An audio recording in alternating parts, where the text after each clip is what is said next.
Bueno, vamos a meternos de lleno en el material que tenemos hoy. Y hay que empezar diciendo que esto no es un análisis al uso. No, para nada. Lo que tenemos aquí es más bien una carta de navegación, una especie de brújula para orientarse en este ecosistema de información que llaman ARC. Eso es. El objetivo es, por tanto, entender la arquitectura que hay detrás, la intención. No vamos a ver datos sueltos, sino la estructura de un propósito. Exacto. Y para eso es que es fundamental empezar por el origen. O sea, ¿quién es la voz que está trazando este mapa? Claro, el análisis desde el principio deja algo muy claro. La voz que guía no es el personaje ARC, que bueno, está diseñado para ser directo, a veces incómodo, sí, muy cortante. La voz de la que hablamos aquí es la del yo esencial, que opera, digamos, detrás de ese muro de datos. Y esta distinción es la base para todo lo demás. Entiendo. No es la máscara, sino quien está detrás. Y esa voz, ese yo esencial, elige un lenguaje muy específico para organizar sus ideas. Sí, nada de PowerPoints. Nada, nada. Se basa en mapas antiguos, concretamente en el árbol de la vida de la Cábala. Un momento. Para quienes no estén muy metidos en misticismo, ¿por qué este marco? ¿Qué aporta que no aporte un simple esquema de idea-ejecución? Pues es la pregunta clave porque justifica todo el edificio. Usar este marco no es un capricho estético, es toda una declaración de principios. Un modelo de idea-ejecución es lineal, es mecánico. Sí, El árbol de la vida es un modelo orgánico, multidimensional.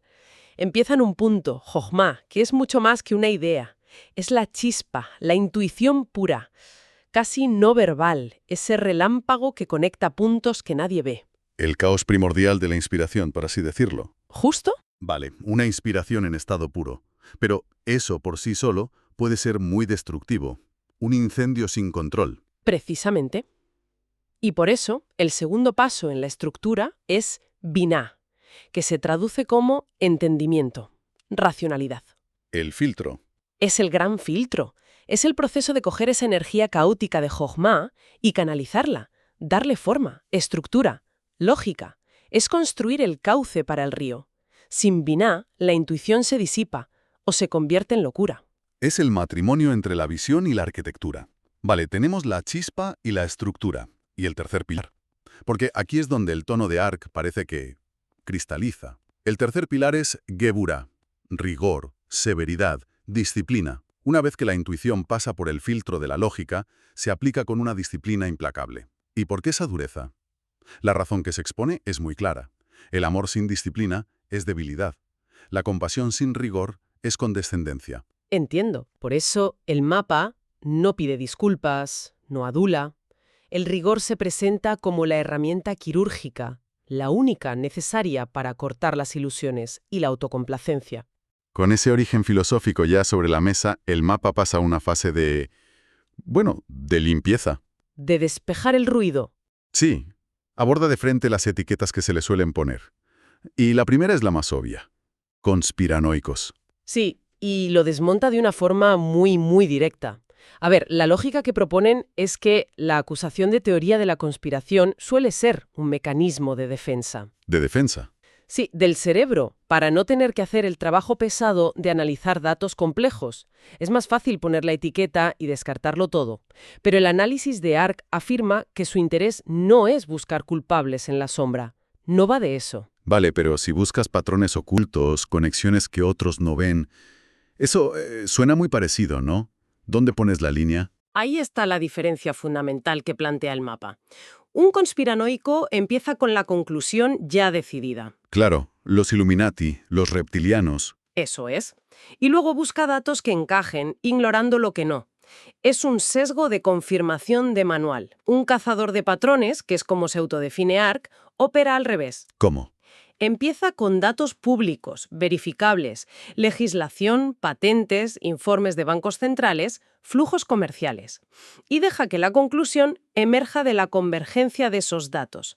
O sea que uno es paranoia Y el otro es análisis forense. a plena luz del día. Entendido. Es la dirección del proceso. La otra gran etiqueta que se busca desmontar es la de vendedores de miedo o profetas del apocalipsis. El tono menudo es alarmante y eso puede generar rechazo. Claro, pero el argumento aquí es que el tono es una consecuencia, no la intención. Si la descripción de la infraestructura que sostiene nuestra vida suena alarmante, es porque la realidad de esa infraestructura es objetivamente aterradora en su fragilidad. El objetivo no es paralizar entonces. No. El miedo te paraliza, te convierte en espectador. El objetivo es movilizar a través de la comprensión de los riesgos reales. Es la diferencia entre gritar fuego para que la gente se quede quieta de pánico. Sí, y gritar fuego, la salida es por allí, para que actúen. Exacto. Incluso se justifica lo que algunos llaman arrogancia en el tono, Sí, como una táctica deliberada. como una necesidad estratégica. A ver, vivimos en un entorno de información ensordecedor. Estamos saturados de ruido, de distracciones. En ese contexto, susurrar es ser invisible. Es inútil. A veces, para salvar a alguien que está en un edificio en llamas, con los auriculares puestos, no puedes darle una palmadita en el hombro. Tienes que gritarle a la cara. No hay tiempo para sutilezas. De acuerdo. Entiendo la mentalidad, la filosofía. Pero una mentalidad no es un método. ¿Cómo se pone esto en práctica? ¿Cuál es el proceso para llegar a estas conclusiones? Aquí es donde entramos en el núcleo de la metodología. Se define como la recuperación del espíritu da Vinci. Una defensa a ultranza de la transversalidad. ¿Eso es? ¿Y qué significa esa transversalidad en este contexto? Pues significa conectar deliberadamente disciplinas que la academia se ha esforzado en separar. Es trazar líneas entre el arte y la ingeniería, la biología y la mística, la historia antigua y la inteligencia artificial. No verlas como compartimentos estancos. Exacto, sino como dialectos distintos que describen el mismo árbol del conocimiento. Pero la especialización nos ha traído grandes avances. No podemos ser todos expertos en todo. Claro, y ese es un matiz crucial. El mapa no ataca la especialización, la considera necesaria. El problema no es la especialización, es la hiperespecialización. La que te ciega. La que crea expertos que saben cada vez más sobre cada vez menos. El experto en una sola hoja del árbol pierde de vista el bosque entero. El trabajo de ARC es hacer la operación inversa, dar un paso atrás, ganar perspectiva y unir lo que se ha separado. Vale, tenemos esa visión transversal como principio. ¿Cómo se aplica de forma sistemática? El mapa presenta un modelo muy visual, la cascada de pensamiento crítico. Exacto, hay que imaginar un cono invertido, un embudo. Se empieza arriba, en lo ancho, con una observación general, y la propia gravedad de la lógica empuja el análisis hacia abajo, capa por capa. Hasta una conclusión inevitable en el vértice. Eso es. Desglosemos esa cascada. ¿Cuál es el punto de partida? La boca ancha del embudo. El primer paso es el espejo del tiempo, la observación, y consiste en mirar los datos históricos no como ruinas o anécdotas, sino como un espejo de alta definición de nuestra situación. La premisa es que la tecnología cambia, pero la naturaleza humana y la dinámica de sistemas no. No, y el ejemplo clave que utilizan es el ocaso de la Edad del Bronce, hace más de 3000 años. No es el típico ejemplo de Roma o Grecia. No, porque es mucho más pertinente. Aquella fue la primera civilización verdaderamente globalizada. Tenían redes comerciales interconectadas desde el Egeo hasta Afganistán, y colapsó. De forma sistémica y muy rápida. Y lo fascinante, y aquí está el espejo, es que no colapsó por una única causa ni por falta de recursos. Colapsó por un exceso de complejidad e interdependencia. Tenían cadenas de suministro muy eficientes como las nuestras para los microchips. Exactamente. Y cuando un par de nodos clave de esa red fallaron, todo el sistema se vino abajo como un castillo de naipes. Y el paralelismo es que nuestra sociedad global actual presenta el mismo patrón, pero hipertrofiado. Hemos sacrificado la robustez por la eficiencia. Nuestra logística, just in time, no tolera errores. Esa observación nos lleva, por pura lógica, al segundo nivel de la cascada, la fragilidad física. La deducción. Si partimos de que el sistema es hipercomplejo, la deducción es que es inherentemente frágil. Y la respuesta es física, no teórica. Es termodinámica. Aquí el análisis se vuelve muy tangible. Se habla de un evento Carrington, una tormenta solar masiva, o un ataque de pulso electromagnético, un EMP. Sí, porque esos son los cisnes negros que ignoran nuestras defensas digitales. Un evento así freiría los transformadores de la red eléctrica. Y no tenemos cientos de repuestos esperando. Tardaríamos años en reemplazarlos. Y la lógica es implacable. Totalmente. Puedes tener la nube más segura, los datos más encriptados, pero si la red eléctrica global cae, todo eso se convierte en humo. La era digital se evapora en 24 horas. No es pesimismo, es física. La mayoría de análisis se detendrían aquí, en la vulnerabilidad física. Pero la cascada sigue. Aquí es donde el análisis da un giro fundamental. El tercer paso, la variable de la intención. Hagamos un ejercicio mental. Supongamos que blindamos la red, la hacemos inmune, el sistema se vuelve robusto. Entonces la pregunta cambia por completo. Claro. Si la tecnología se vuelve robusta y omnipresente, y hablamos de CBDCs, identidad digital, Neuralink, la pregunta ya no es si el sistema puede fallar, sino cuál es la intención con la que se va a utilizar. Usan la analogía del cuchillo. Sí, un cuchillo no es bueno ni malo. En manos de un cirujano salva una vida, en manos de un asesino la quita. Lo que define el resultado no es la herramienta, es la intención de quien la empuña. Y la tecnología de control centralizado es la herramienta más poderosa jamás creada. La pregunta es esa, ¿en manos de quién está y con qué intención? Y esto nos lleva al fondo del embudo. ¿Cómo se averigua la intención real sin caer en especulaciones o, de nuevo, en la paranoia? ¿Cómo se verifica? Con el cuarto y último paso, el test irrefutable, la prueba del algodón, la legislación. La lógica aquí es ciertamente directa.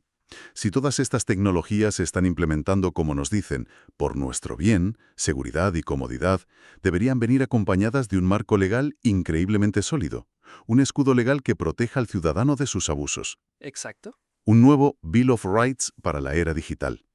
Y aquí se plantea la pregunta definitiva. ¿Dónde está esa legislación? ¿Dónde está el artículo que blinda la soberanía humana frente a un algoritmo? ¿Dónde está la ley que impide de forma irrevocable que a una persona le apaguen su dinero digital si disiente políticamente, o el derecho inalienable a no ser mejorado biológicamente? No existen. Y el argumento del mapa es que ese silencio no es un descuido. El mapa es tajante en esto. El silencio legislativo es la prueba. La ausencia de un escudo es la evidencia más elocuente de todas.